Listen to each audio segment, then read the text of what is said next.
कृषकों का भ्रमण। के F bio plant private limited. Care bio plants ये इंडिया की सबसे बड़ी प्लांट बायोटेक कंपनी है। ओके। यहाँ पे हम टिश्यू कल्चर से प्लांट बनाते हैं।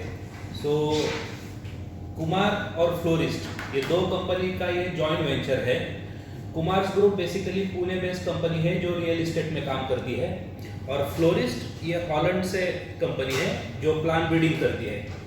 बेसिकली जो भी वैरायटीज हम सप्लाई कर रहे हैं वो वैरायटीज हॉलैंड है, और यहाँ पे हम टिश्यू कल्चर से मल्टीप्लाई करके प्लांट सेल करते हैं। वो ये है, हमारे पास जरबेरा की ऑलमोस्ट 450 से ज़्यादा वैरायटी। जैसे कि अभी इंडिया जो है, इंडिया में ब्राइट कलर्स पसंद किए जाते हैं, डार्क कलर चाहिए। वैसे अगर आप यूरोप में जाएंगे तो यूरोपियन कंट्रीज में लाइट कलर प्रेफर करते हैं। State-of-the-art temperature-controlled greenhouses, technicians monitoring the delicate multi-stage capable of storing up to 20 million plants at any time. Best variety जो कि उसकी क्लाइमेट पे सूट करती है। हाँ। एमपी के अंदर वो बताएं आप मुझे। सबसे ज़्यादा चलती है अंकुर और स्टांजा, ये दो वैरायटीज रेड में चलती है। येलो में चलती है आपकी डायनेलन और ब्रिलियंस। ओके। और वाइट में चलती है आपकी बैलेंस, सिल्वेस्टर। पिंक में चलती है इंटेंस, लाइट पिंक में प्री इंटेंस, और रोजालिन नाम से एक वैरायटी है लाइट पिंक में। Okay. और ऑरेंज में चलती है आपकी एटलांटा, गोलियत और ड्यून, ये वैरायटीज। ये बेसिकली एमपी के लिए वैरायटीज छोटे वाले। यस। किसान भाइयों, अभी हम टिश्यू कल्चर लैब के बाद जो आपने देखा, इसके बाद हम किस प्रकार से मल्टीमीडिया में इसको ग्रो करते हैं। ग्रो करने के बाद आपने सीडलिंग ट्रे देखी, उसके में किस प्रकार ग्रो करते हैं, मीडिया का माध्यम। अब हम ये देख रहे हैं कि पौधे ग्रो होने करने के बाद किस प्रकार से दिख रहे हैं। तो आप सर, मैं आपसे जानना चाहूँगा कि पौधे में कौन कौन से माइक्रोन्यूट्रिएंट्स क्या देना चाहिए, कब कब समय में क्या देना चाहिए, वो आप बताएं किसान को, जिससे वो अभी कैसा है, के लिए हमारे डेमो हाउस में अभी हम जो इसको ग्रो कर रहे हैं, ये हम कोकोपीट में ग्रो कर रहे हैं। तो बेसिकली आप इसको सॉइल में ग्रो कर सकते हैं। ठीक है। सॉइल में ग्रो करने के लिए आपको बेड बनाने पड़ते हैं। बेड के डायमेंशन होते हैं, आपका हाइट जो है 45 सेंटीमीटर, आपका विड्थ जो है 70 सेंटीमीटर, और पाथवे जो है वो 30 centimetre. Okay. Plant to plant distance रहेगा 30 सेंटीमीटर, रो टू रो रहेगा 37.5 सेंटीमीटर। ओके। और 2 रो में प्लांटेशन होगा। प्लांटेशन करने के बाद आपके पौधे में 75 डेज़ के बाद प्रोडक्शन आप स्टार्ट कर सकते हैं। 75 डेज़ के बाद आपके पौधों में इस तरह से बड़ी आना स्टार्ट हो जाता है।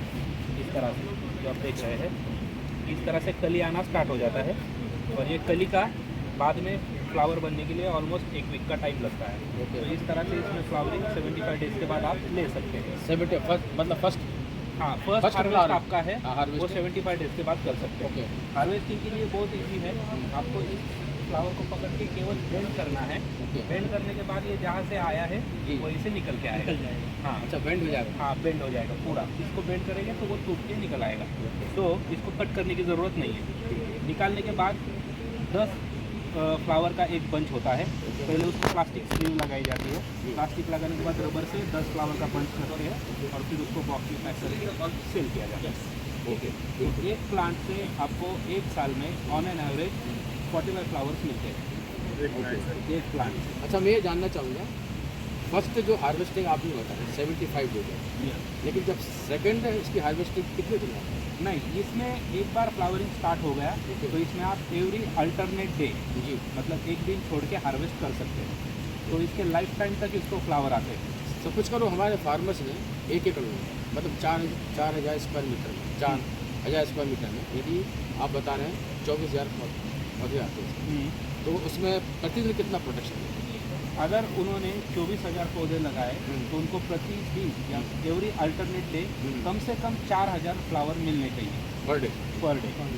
अल्टरनेट पर अल्टरनेट डे, एक दिन छोड़ के। और ऑफ सीजन में फ्लावर के दाम गिर जाते हैं। तो हम क्या कहते हैं कि जब फ्लावर के दाम नहीं है तो आप प्लांट के हेल्थ पे फोकस करो। आप डिस बडिंग करो, प्लांट को नया बेसल डोज डालियो, और प्लांट को अच्छी तरह से ग्रो। अच्छा, डिस बडिंग कैसे करेंगे फार्मर? डिस बडिंग करने के लिए क्या करना है, सिंपल है कि आपका प्लांट में इस तरह से जो बड निकल रही है उसको पूरी तरह से निकाल देना है।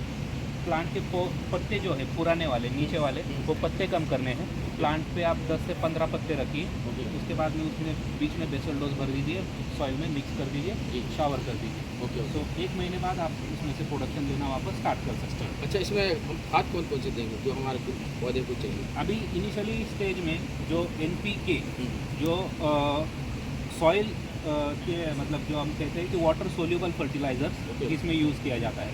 सो इनिशियली जो ग्रेड होती है वो NPK की हम सेम मात्रा रखते हैं, 1919, 1261 Okay. माइक्रो न्यूट्रिएंट, हम्म। इसका कॉम्बिनेशन देते हैं। और फिर फ्लावरिंग स्टेज में जाने के बाद 13045, 05234, 0050 ये ग्रेड यूज़ की जाती है। Okay okay. अच्छा, मैं ये जानना चाहूँगा, कुछ इसमें डिसीज़ भी लगती है, मैं देखा है हाँ। हमारे किसान भाइयों को। हाँ। उसके लिए कंट्रोल के लिए क्या करें?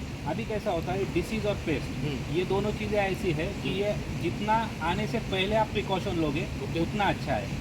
अगर आप किसी भी चीज़ को आने के बाद अगर उसको क्यूरेटिव में आप जाओगे Okay. तो उसमें वो आपके प्लांट को ज़्यादा डैमेज भी करेगी, जी। आपको ज़्यादा स्ट्रॉन्ग केमिकल्स भी यूज़ करने पड़ेंगे, और हो सकता है कि ज़्यादा स्ट्रॉन्ग केमिकल यूज़ करने के बाद आपका प्लांट वीक हो जाए, आपका प्रोडक्शन भी कम हो जाए। तो इसलिए आपको इनिशियल स्टेज से प्रोटेक्टिव में ही चलना है, जो हम एडवाइस करते हैं कि आपको केयर लेनी है कि आपके अगर जब आप डेली आपके पॉलीहाउस में घूमते हो, आपको किसी भी जगह पे क्रिप्स दिखा, माइट दिखा, तो इमीडिएटली उस पर एक्शन लेना है आपको, बिल्कुल। और उसको कंट्रोल करना है। अगर वो चीज़ बढ़ जाएगी तो वो डैमेज करेगी। तो वो अच्छा, दूसरी बात ये मैं जानना चाहूँगा कि पॉली हाउस में जो हम कटिंग कंट्रोल कर होते हैं, इसकी टाइमिंग क्या है, कब खोलना चाहिए? इसका कैसा है कि पॉलीहाउस का मॉर्निंग में मतलब सीज़न के अनुसार होता है।